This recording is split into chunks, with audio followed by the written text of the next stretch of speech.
สวัสดีนะครับผมอยู่กับผม PJB Channel นะครับผมวันนี้ออกมาตกปรากฏกับพี่ต้นนะครับพี่ต้นอยู่นี่สวัสดีครันะครับผมครับวันนี้วันที่15นะครับมิถุนาครับ2562นะครับผมก็ได้อยู่ประมาณ 6-7 ตัวนะครับเดี๋ยวถ่ายให้ดูนะครับปลาไม่ค่อยกินครับเลยไม่ได้ถ่ายตอนที่ว่าได้ปลาให้ดูนะครับผมนานๆจะเจอสักตัวหนึ่งนะครับผมก็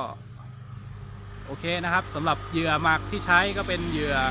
ตกปรากฏนะครับที่พี่ต้นทำนะครับก็ฝากอยากได้ไปลองก็ทักแชทมาได้ครับผม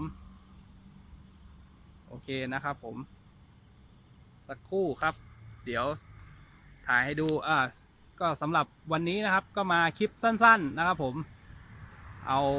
มาสรุปผลงานให้ดูเฉยๆนะครับโอเคถ้าได้เยอะๆปลากินดีๆก็จะถ่ายเป็นคลิปยาวๆให้ดูนะครับ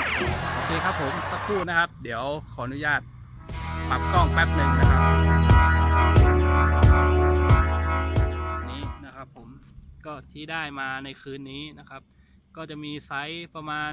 ครึ่งโลอยู่2ตัวนะครับผมแล้วก็ไซส์เล็กๆอีก1 2 3 4 5 6ตัวนะครับปลาตะเพียนอีกตัวหนึ่ง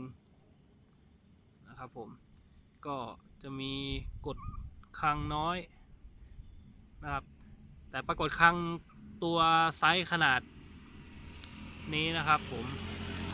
ไซส์ขนาดตัวนี้นะครับปรากฏคังนะครับผมไม่รู้มันชัดหรือเปล่าสักครู่นะครับเนี่ยนะครับไซส์ประมาณตัวนี้นะครับตัวนี้ปรากฏคังนะครับก็ปล่อยไปหลายตัวอยู่นะครับตัวนี้ต้องเก็บมานะครับเพราะมันเข้าตานะครับสำหรับปรากฏคังถ้าได้ไซส์เล็กๆแบบนี้นะครับผมก็จะปล่อยไปนะครับให้มันโตก่อนนะครับเพราะว่าปรากฏคังเราหายากนะครับ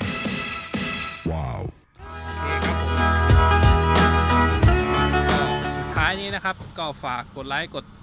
ติดตามกด Subscribe ช่อง PJB Channel ด้วยนะครับก็สำหรับเหยื่อที่เอามาตกก็เหยื่อหมักโคตรโหดนะครับกระโดดวัดนะครับ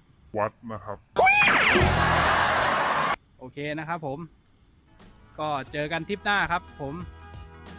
ต้นฝากสวัสดีหน่อยครับเจอกันนะครับคลิปหน้าเจอกัน